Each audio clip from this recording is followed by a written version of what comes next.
Hi folks, welcome back. I'm Empty Lynx and welcome back to Pass the Page, where we're stepping into the emotional engine room behind our favourite stories and characters. And this week we're talking about fear, not as a villain, not as a plot twist, but as a character's internal compass. Because fear isn't always the thing to overcome.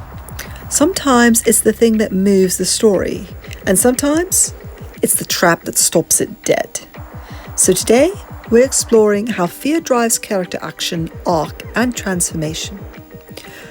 When fear fuels and when it flattens motivation. So, first of all, fear is often reduced to plot. A chase, a monster, high-stakes scenes. But its heart, fear is internal resistance. It is the story engine of what's avoided, and what's delayed, and what shapes decisions quietly.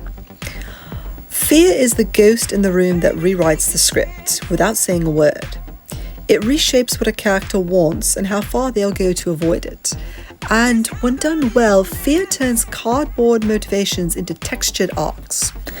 So, first of all, you have to understand that fear can hurt a story arc. I don't know what my hand's doing here. So, it can actually stagnate a character.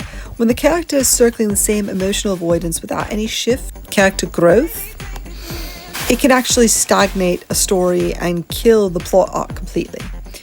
Characters don't need to overcome fear. They need to respond to it. And that's the difference between stagnation and motion. So let's explore that a little bit and give you some examples. Like fairy tales, where fear is the motivation. Red Riding Hood. Her fear is taught, not felt. She's told to fear the woods so that she obeys the rules without critical thought. The story punishes her anyway. That tale isn't about wolves. It's about fear shaping obedience. Another example would be the Snow Queen.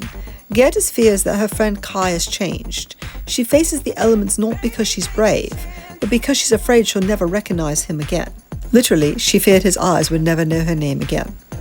Fairy tales show that fear as both motivator and a manipulator, and they remind us that fear isn't the monster. It's the mirror. So, if you want to use fear effectively in stories, make sure you anchor it to something personal. Not fear of failure, but fear of losing the last thread of their mother's voice. Let it change their trajectory. Fear should redirect a character's path, not paralyze it. And also track its evolution. Show how the relationship to fear shifts, even if it never disappears entirely. And always ask, what's the fear beneath the fear? Because that's where the real arc lives. Here's an example. She didn't fear falling. She feared not believing that she could fly. So, readers recognize fear. They live with it, and they write around it. They get up with it every morning. So when we write characters who act from fear, truthfully, thoughtfully, and imperfectly, we're offering readers a reflection of what they survive alongside. Fear-driven characters don't have to win. Like us, they just have to keep going. And if your character is stuck in fear right now, good, let them feel it. But don't let them stop there. Let the fear mold their voice and steer them off the path.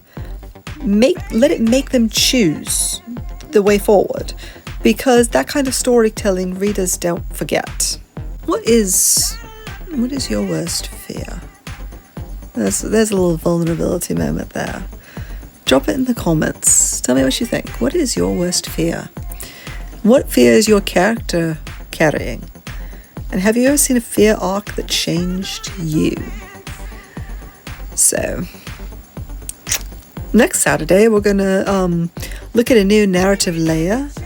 And but that's coming up. For right now, write with courage, and even when your hands are shaking in fear, you're telling the truth, and that's brave. I'm Empty Lynx, and this was Pass the Page. Thanks for spending the time with me to talk about this plot arc for using fear. I'll see you later.